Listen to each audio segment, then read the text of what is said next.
Abayizi ku ssomero li St. John's SS lisangibwa mu ggombolola y'e Mudooma MPG baguddemu ekikangabwa oluvannyuma lw'omuliro okukwata ekisolo ky'abawala. Omuliro guno kigambibwa nti gwatandise ku saa 11 nga busaasaana. Badde tugenze morning prep nga twasoose kuteekako layiti ya kilaasi yaffe olwagenzeeko bwe tutule tusome ebitabo. Omwana n'atugamba omuliro guli eno ku ddoobo. Abaana ne batugamba members fire kati ne tudduka ne tulaba omuliro naye nga tetumanyi nnyo.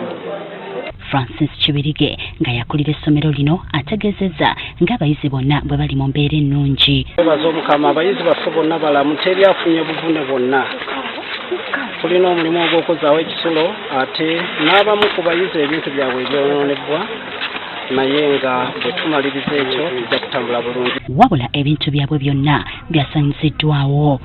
Abamu ku bayizi balabiddwako nga bakebera ebintu byabwe. Nga amabulanketi, amakeesi, ebipaliso,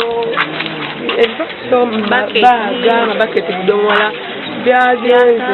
Kwegamba ebintu ebimu ne bye tulifuna era ofunako kyahafu kati nga olaba eno brush. Abakulembeze mu kitundu nga bakulembeddwamu omubaka omukyala owa disitulikiti y'Empigi Teddy Nambooze batuuseko mu kifo kino okulaba embeera nga bw'eri. Bwe neetegereza nga tugenda kuddamu kusereka dormitory akasolya konna kali affected naye nebaza obujjumbize obwa enteekateeka ya St. John kubanga babadde n'ebizikiza omuliro abaana babadde trained so omuliro gukutte naye nga bamanyi engeri y'okuvvuunukamu ekizibu kino. Bano badduukiridde essomero n'ebimu ku bikozesebwa okuli emifaliso, ebitabo n'ebirala. Kamukamu gwe muganda osobola okuba ng'oli eyo ng'olinayo oba omufaliso oba ekitabo oba bensin oba cash mbayita muneegatteko osobola okuba nga tozaawo ekisolo ky'abaana.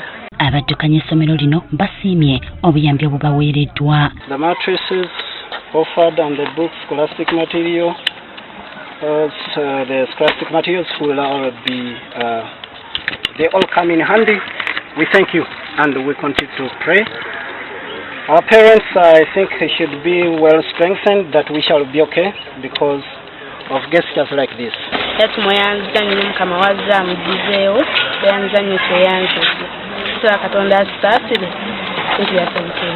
Mu kaseera kano ekiviiriddeko omuliro guno tekinnamanyika.